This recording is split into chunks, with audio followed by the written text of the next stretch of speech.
ನಮಸ್ಕಾರ. ಇವತ್ತಿನ top updates ಗಳಿಗೆ ನಿಮಗೆ ಸ್ವಾಗತ. ಡಿಕೆ ಶಿವಕುಮಾರ್ ಪಟ್ಟಾಭಿಷೇಕಕ್ಕೆ ಮುಹೂರ್ತ ಫಿಕ್ಸ್ ಆಗಿದೆ. ಇದರ ಜೊತೆಗೆ ಜೂನ್ 1ರಿಂದ 5 ಮಹತ್ವದ ಯೋಜನೆಗಳಲ್ಲಿ ಹೊಸ ಬದಲಾವಣೆಗಳು ಬರಲಿದೆ. ಹೌದು ಸ್ನೇಹಿತರೆ, ಗೃಹ ಲಕ್ಷ್ಮಿ ಯೋಜನೆ, ಅನ್ನಭಾಗ್ಯ ಯೋಜನೆ ಹಾಗೂ ಎಲ್ಪಿಜಿ ಗ್ಯಾಸ್ ದಾರರಿಗೆ ಹಾಗೂ ಪಿಎಂ ಕಿಸಾನ್ ಸನ್ಮಾನ್ ನಿಧಿ ಯೋಜನೆಯ ಫಲಾನುಭವಿಗಳಿಗೆ ಸೇರಿದಂತೆ ಪೆಟ್ರೋಲ್ ಮತ್ತು ಡೀಸೆಲ್ ದರಗಳಲ್ಲಿ ಹೊಸ ಬದಲಾವಣೆ ಜೂನ್ 1ರಿಂದಲೇ ಜಾರಿ ಬರಲಿದೆ.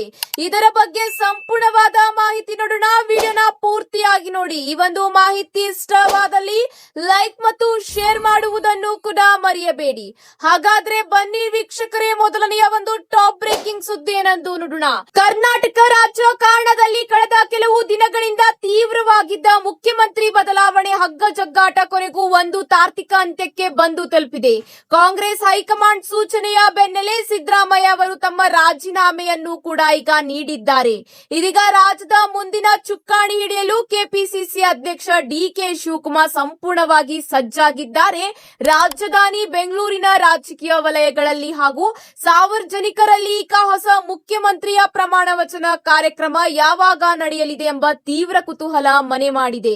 ಹೌದು ವೀಕ್ಷಕರೇ, ದೆಹಲಿ ಮಟ್ಟದಲ್ಲಿ ನಡೆದ ಸುದೀರ್ಘ ಚರ್ಚೆಗಳು ಹಾಗೂ ಸಂಧಾನ ಸೂತ್ರಗಳ ನಂತರ ನಾಯಕತ್ವ ಹಸ್ತಾಂತರ ಪ್ರಕ್ರಿಯೆ ಚುರುಕಾಗಿದ್ದು, ಡಿಕೆ ಶಿವಕುಮಾರ್ ಅವರ ನಿವಾಸದ ಬಳಿ ಈಗಾಗಲೇ ಹಬ್ಬದ ವಾತಾವರಣ ನಿರ್ಮಾಣವಾಗಿದೆ. ಅವರ ಅಭಿಮಾನಿಗಳು ಹಾಗೂ ಬೆಂಬಲಿಗರು ಸಿಹಿ ಹಂಚಿ ಸಂಭ್ರಮಣೆ ಕೂಡ ನಡೆಸುತ್ತಿದ್ದಾರೆ. ಹೌದು ವೀಕ್ಷಕರೇ, ಅತಿ ಶೀಘ್ರದಲ್ಲೇ ಸಿಎಂ ಆಗಿ ಪ್ರಮಾಣ ವಚನವನ್ನು ಮುಖ್ಯಮಂತ್ರಿಯಾಗಿ ಡಿಕೆ ಶಿವಕುಮಾರ್ ಅವರು ಸ್ವೀಕಾರ ಮಾಡಲಿದ್ದಾರೆ ಎಂಬ ಮಾಹಿತಿ ತಿಳಿದು ಬಂದಿದೆ. ಹೌದು ವೀಕ್ಷಕರೇ, ಸೋಮವಾರವೇ ಡಿಕೆ ಶಿವಕುಮಾರ್ ಅವರು ತಮ್ಮ ಪ್ರಮಾಣ ವಚನ ಸ್ವೀಕಾರ ಕೂಡ ಮಾಡಲಿದ್ದಾರೆ ಎಂಬ ಮಾಹಿತಿ ಈಗ ಬಂದಿದೆ. ಇದರ ಜೊತೆಗೆ ಜೂನ್ 1ರಿಂದ ಗೃಹ ಲಕ್ಷ್ಮಿ ಯೋಜನೆಯ ಅಡಿಯಲ್ಲಿ ಯಾವೆಲ್ಲ ಬದಲಾವಣೆ ಆಗಲಿದೆ ಹಾಗೂ ನಿಮ್ಮ ಖಾತೆಗೆ ಹಣ ಬರುತ್ತದೆಯೋ ಇಲ್ಲವೋ ಎಂಬ ಸಂಪೂರ್ಣವಾದ ಮಾಹಿತಿ ನೋಡೋಣ ಬನ್ನಿ ವೀಕ್ಷಕರೇ. ಹೌದು ವೀಕ್ಷಕರೇ, ಗೃಹ ಲಕ್ಷ್ಮಿ ಯೋಜನೆಯ ಅಡಿಯಲ್ಲಿ ಈಗ 2,000 ರೂಪಾಯಿ ಬೇಕಾದ್ರೆ ಮರು ನೋಂದಣಿ ಕಡ್ಡಾಯ. ಈ ನಿಯಮ ಜೂನ್ 1ರಿಂದಲೇ ಜಾರಿ ಬರಲಿದೆ. ಹೌದು ವೀಕ್ಷಕರೇ, ಒಂದು ಕಡೆ ರಾಜ್ಯದಲ್ಲಿ ಮುಖ್ಯಮಂತ್ರಿ ಬದಲಾವಣೆ ಖಚಿತವಾಗಿರುವ ಹಿನ್ನೆಲೆ ಈಗ ಗೃಹ ಲಕ್ಷ್ಮಿ ಹಣ ಪಡೆಯುತ್ತಿರುವ ಫಲಾನುಭವಿಗಳಿಗೆ 2 ದಿನಗಳ ಹಿಂದೆ ಸರ್ಕಾರ ಶಾಕ್ ಕೊಟ್ಟಿದೆ. ಹಲವು ಅನರ್ಹರು ಇದರ ಪ್ರಯೋಜನ ಪಡೆಯುತ್ತಿರುವ ಬಗ್ಗೆ ಫಲಾನುಭವಿಗಳ ಪಟ್ಟಿ ಪರಿಷ್ಕರಿಸುವಂತೆ ಈಗ ಕಳೆದ ವಾರವೇ ಸಭೆಯಲ್ಲಿ ಈಗ ಸಲಹೆ ನೀಡಲಾಗಿದೆ. ಈ ಒಂದು ಹೊಸ ಸಲಹೆ ಈಗ ಜೂನ್ನಿಂದಲೇ ಜಾರಿ ಬರಲಿದೆ. ಹೌದು ವೀಕ್ಷಕರೇ, ಗ್ಯಾರಂಟಿ ಯೋಜನೆ ಜಾರಿಗೊಳಿಸುವ ಬರದಲ್ಲಿ ಸರ್ಕಾರ ಅರ್ಹರು ಮತ್ತು ಅನರ್ಹರನ್ನು ಅಷ್ಟು ಗಮನಿಸಿರಲಿಲ್ಲ. ಆದ್ದರಿಂದ ಶ್ರೀಮಂತರು, ಒಂದೇ ಕುಟುಂಬದ 2 ಮಹಿಳೆಯರು ಹಾಗೂ ಆದಾಯ ತೆರಿಗೆ ಸಲ್ಲಿಸುವವರು, ಮೃತರು ಹೀಗೆ ಹಲವು ಅನರ್ಹರು ಈ ಯೋಜನೆ ಲಾಭ ಪಡೆಯುತ್ತಿರುವುದು ತಿಳಿದಿದೆ. ಈ ದುರ್ಬಳಕೆಯಿಂದ ಸರ್ಕಾರಕ್ಕೆ ಒಟ್ಟು ಮಾಸಿಕ 100 ಕೋಟಿ ರೂಪಾಯಿ ಹೆಚ್ಚಿನ ಹೊರೆ ಸರ್ಕಾರ ಮೇಲೆ ಬೀಳುತ್ತಿದೆ. ಇದೇ ಕಾರಣಕ್ಕೆ ಇದೀಗ ಸರ್ಕಾರ ಬಯೋಮೆಟ್ರಿಕ್ ವ್ಯವಸ್ಥೆಯನ್ನು ಕಡ್ಡಾಯ ಮಾಡಿದೆ. ಫಲಾನುಭವಿಗಳು ಮರು ನೋಂದಣಿ ಮಾಡಿಕೊಳ್ಳುವುದು ಇನ್ನು ಮುಂದೆ ಕಡ್ಡಾಯ. ಇದನ್ನು ಈಗ ಜೂನ್ನಿಂದಲೇ ಜಾರಿಗೊಳಿಸಲಾಗುವುದು. ಅದನ್ನು ಅಪ್ಡೇಟ್ ಮಾಡದೆ ಹೋದರೆ, ಬಯೋಮೆಟ್ರಿಕ್ ವ್ಯವಸ್ಥೆಯ ಅಡಿ ನೋಂದಣಿ ಮಾಡದೆ ಹೋದರೆ ಗೃಹಲಕ್ಷ್ಮಿ ಇನ್ನು ಮುಂದೆ ಸಿಗುವುದಿಲ್ಲ. ಪ್ರತಿ ತಿಂಗಳು 2,000 ರೂಪಾಯಿ ಹಣ ವರ್ಗಾವಣೆಯಾಗುವುದಿಲ್ಲ. ಇದಾಗಲೇ ಕೆಲವು ತಿಂಗಳ ಹಣ ಬಂದಿಲ್ಲ ಎಂದು ಮಹಿಳೆಯರು ಹೈಕೋರ್ಟ್ ಮೊರೆ ಕೂಡ ಹೋಗಿದ್ದಾರೆ. ಈ ಬೆನ್ನಲ್ಲೇ ಸುಮಾರು 3 ವರ್ಷ ಈ ಯೋಜನೆಯ ಫಲ ಪಡೆಯದ ಅನರ್ಹರಿಗೆ ಈಗ ಶಾಕ್ ಸರ್ಕಾರ ಕೊಟ್ಟಿದೆ. 2 ಲಕ್ಷ ಮಂದಿ ಮೃತಪಟ್ಟಿದ್ದರೂ ಫಲಾನುಭವಿಗಳಾಗಿದ್ದಾರೆ ಹಾಗೂ 50,000ಕ್ಕೂ ಹೆಚ್ಚು ಆದಾಯ ತೆರಿಗೆ ಪಾವತಿದಾರರು ಯೋಜನೆಯ ಲಾಭ ಪಡೆಯುತ್ತಿದ್ದಾರೆ. ಕೆಲವರು ಮೊಬೈಲ್ ಸಂಖ್ಯೆ ಕೂಡ ಬದಲಾಗಿದೆ. ಹೀಗಾಗಿ ಅರ್ಹ ಫಲಾನುಭವಿಗಳಿಗೆ ಮಾತ್ರ ಯೋಜನೆಯ ಲಾಭ ಸಿಗಲಿ ಎಂಬ ಉದ್ದೇಶದಿಂದ ಸರ್ಕಾರ ಈಗ ಈ ಒಂದು ಹೊಸ ನಿಯಮ ಜಾರಿ ತರುತ್ತಿದೆ. ಹೌದು ವೀಕ್ಷಕರೇ, ಈ ಒಂದು ನಿಯಮ ಶೀಘ್ರವೇ ಜಾರಿ ಬರಲಿದೆ. ನೀವು ಕೂಡ ಈ ಒಂದು ಯೋಜನೆಯ ಲಾಭ ಪಡೆಯಬೇಕೆಂದರೆ ಬೆಂಗಳೂರು 1 ಮತ್ತು ಗ್ರಾಮ 1 ಕೇಂದ್ರಕ್ಕೆ ಭೇಟಿ ನೀಡಿ ಮೊಬೈಲ್ ಸಂಖ್ಯೆ ಹಾಗೂ ಬಯೋಮೆಟ್ರಿಕ್ ನೀಡಿ ಖಾತೆಯನ್ನು ಅಪ್ಡೇಟ್ ಮಾಡಿದರೆ ಸಾಕು. ಮತ್ತೆ ನಿಮಗೆ 2,000 ರೂಪಾಯಿ ಪ್ರತಿ ತಿಂಗಳು ಗೃಹ ಲಕ್ಷ್ಮಿ ಯೋಜನೆಯ ಅಡಿಯಲ್ಲಿ ವರ್ಗಾವಣೆಯಾಗುತ್ತದೆ. ಅರ್ಹ ಫಲಾನುಭವಿಗಳು ಟೆನ್ಷನ್ ತಗೊಳ್ಳುವ ಅಗತ್ಯವಿಲ್ಲ. ಈ ಒಂದು ಬಯೋಮೆಟ್ರಿಕ್ ಮಾಡಿಸಿ ನಿಮ್ಮ ಖಾತೆಗೆ ಸರಿಯಾಗಿ ಪ್ರತಿ ತಿಂಗಳು ಹಣ ಬರುತ್ತದೆ. ಒಂದು ವೇಳೆ ಹಣ ಪೆಂಡಿಂಗ್ ಇದ್ದರೂ ಕೂಡ ಜಮಾವಣೆ ಆಗುತ್ತದೆ. ಜೂನ್ ತಿಂಗಳಲ್ಲೇ ಏಪ್ರಿಲ್, ಮೇ ಮತ್ತು ಜೂನ್ ತಿಂಗಳ ಕಂತಿನ ಹಣ ಸೇರಿ 6,000 ರೂಪಾಯಿ ನಿಮ್ಮ ಖಾತೆಗೆ ವರ್ಗಾವಣೆಯಾಗುತ್ತದೆ ಎಂಬ ಮಾಹಿತಿ ಈಗ ತಿಳಿದು ಬಂದಿದೆ. ಇದರ ಜೊತೆಗೆ ಮುಂದಿನ ಒಂದು ಅಪ್ಡೇಟ್ ಏನೆಂದು ನೋಡೋಣ ಬನ್ನಿ ವೀಕ್ಷಕರೇ. ಇದೀಗ ಎಲ್ಪಿಜಿ ಗ್ರಾಹಕರಿಗೆ ಹೊಸ ಅಪ್ಡೇಟ್ ಬರುತ್ತಿದೆ. ಜೂನ್ 1 ಒಂದರಿಂದ ಹೊಸ ರೂಲ್ಸ್ ಜಾರಿಯಾಗಲಿದೆ.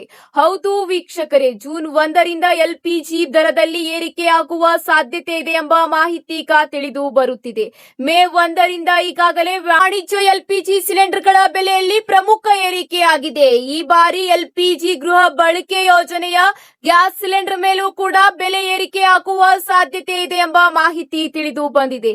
ಇದೇ ಅಷ್ಟೇ ಅಲ್ಲ, ಉಜ್ವಲ ಯೋಜನೆಗಳ ಫಲಾನುಭವಿಗಳು ಸಬ್ಸಿಡಿ ಪಡೆಯಬೇಕೆಂದರೆ ಹಾಗೂ ಎಲ್ಲ ಎಲ್ಪಿಜಿ ಗ್ರಾಹಕರು ಸಿಲಿಂಡರ್ ಬೇಕೆಂದರೆ ಜೂನ್ 30ರ ಒಳಗಾಗಿ ಈ ಕೆವೈಸಿ ಅಪ್ಡೇಟ್ ಮಾಡಿಸಲು ಈಗ ಕೊನೆಯ ಅವಕಾಶ ನೀಡಲಾಗಿದೆ. ಒಂದು ವೇಳೆ ಈ ಕೆವೈಸಿ ಮಾಡಿಸಿಲ್ಲ ಅಂದರೆ ಇನ್ನು ಮುಂದೆ ನಿಮ್ಮ ಮನೆಗೆ ಸೇರುವುದಿಲ್ಲ ಗ್ಯಾಸ್ ಸಿಲಿಂಡರ್.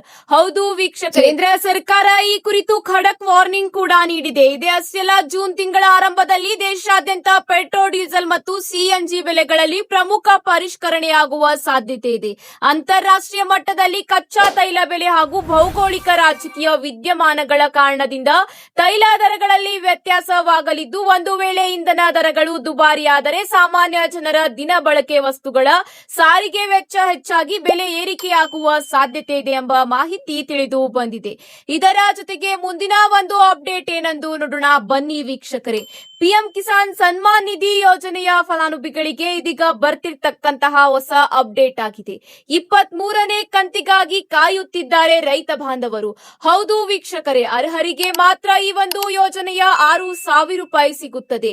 ಈ ಒಂದು ಯೋಜನೆಯ ಅಡಿಯಲ್ಲಿ ಇನ್ನು ಮುಂದೆ ವಾರ್ಷಿಕವಾಗಿ 6,000 ರೂಪಾಯಿ ಪಡೆಯಲು ಬಯಸುವ ರೈತರು ಜೂನ್ 30ರ ಒಳಗಾಗಿ ಈ ಕೆವೈಸಿ ಪ್ರಕ್ರಿಯೆಯನ್ನು ತಪ್ಪದೆ ಪೂರ್ಣಗೊಳಿಸಬೇಕಾಗಿದೆ. ನಿಗದಿತ ಅವಧಿಯ ಒಳಗೆ ಈ ಕೆವೈಸಿ ಪೂರ್ಣಗೊಳಿಸದ ರೈತರಿಗೆ ಮುಂದಿನ 2,000 ರೂಪಾಯಿ 23ನೇ ಕಂತಿನ ಹಣ ಸಿಗುವುದಿಲ್ಲ ಎಂದು ಈಗ ಕೇಂದ್ರ ಸರ್ಕಾರ ರೈತರಿಗೆ ಎಚ್ಚರಿಸಿದೆ. ರೈತರು ಪಿಎಂ ಕಿಸಾನ್ ಅಧಿಕೃತ ವೆಬ್ಸೈಟ್ಗೆ ಭೇಟಿ ನೀಡಿ ಈ ಕೆವೈಸಿ ಆಯ್ಕೆಯನ್ನು ಕ್ಲಿಕ್ ಮಾಡಿ ಬಳಿಕ ಒಟಿಪಿ, ಆಧಾರ್ ಸಂಖ್ಯೆಯನ್ನು ನಮೂದಿಸಿ ಒಟಿಪಿ ಮೂಲಕ ಪರಿಶೀಲನೆ ಪೂರ್ಣಗೊಳಿಸಲು ಈಗ ವಿನಂತಿಸಲಾಗಿದೆ. ಶೀಘ್ರವೇ ರೈತರು ಈ ಕೆವೈಸಿ ಪ್ರಕ್ರಿಯೆಯನ್ನು ಪೂರ್ಣಗೊಳಿಸಿ ಶೀಘ್ರದಲ್ಲೇ ರೈತರ ಖಾತೆಗೆ 23ನೇ ಕಂತಿನ ಹಣ ಬಿಡುಗಡೆಯಾಗಲಿದೆ ಎಂಬ ಮಾಹಿತಿ ಈಗ ತಿಳಿದು ಬಂದಿದೆ. ಇದರ ಜೊತೆಗೆ ಮುಂದಿನ ಒಂದು ಅಪ್ಡೇಟ್ ಏನೆಂದು ನೋಡೋಣ ಬನ್ನಿ ವೀಕ್ಷಕರೇ. ಬಿಪಿಎಲ್ ಕಾರ್ಡ್ದಾರರಿಗೆ ಗುಡ್ ನ್ಯೂಸ್. ಹೌದು ವೀಕ್ಷಕರೇ, ಬಿಪಿಎಲ್ ಕಾರ್ಡ್ದಾರರಿಗೆ ಅನ್ನಭಾಗ್ಯ ಯೋಜನೆಯ ಅಡಿಯಲ್ಲಿ ಜೂನ್ ತಿಂಗಳಲ್ಲಿ ಗುಡ್ ನ್ಯೂಸ್ ಸಿಗಲಿದೆ.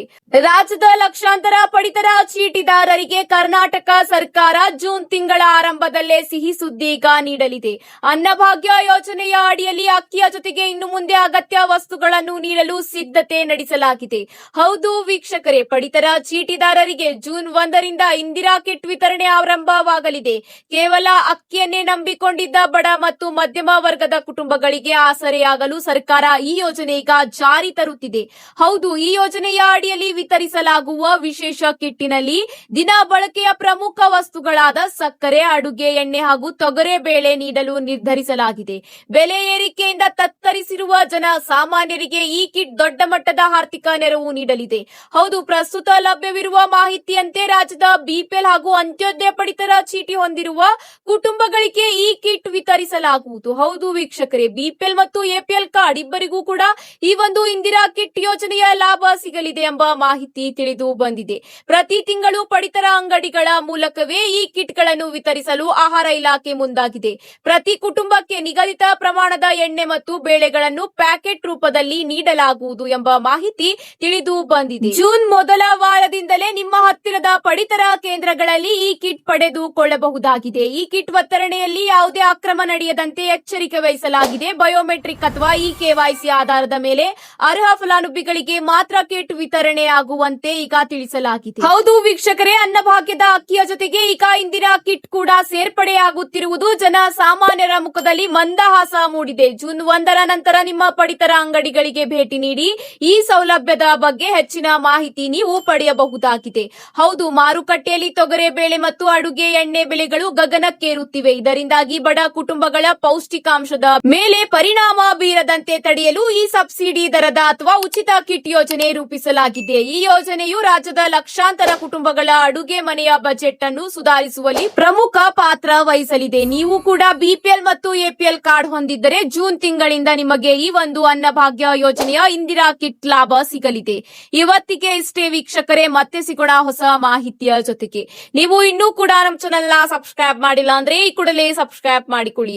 ಹಾಗೂ ಈ ಒಂದು ಮಾಹಿತಿ ನಿಮಗೆ ಇಷ್ಟವಾದಲ್ಲಿ ತಪ್ಪದೇ ಲೈಕ್ ಮಾಡಿ ಹಾಗೂ ನಿಮ್ಮ ಎಲ್ಲಾ ಸ್ನೇಹಿತರ ಜೊತೆಗೆ ಶೇರ್ ಮಾಡುವುದನ್ನು ಕೂಡ ಮರೆಯಬೇಡಿ. ಮತ್ತೆ ಸಿಗೋಣ ಮತ್ತೊಂದು ಟಾಪ್ ಸುದ್ದಿಗಳ ಜೊತೆಗೆ. ಧನ್ಯವಾದಗಳು.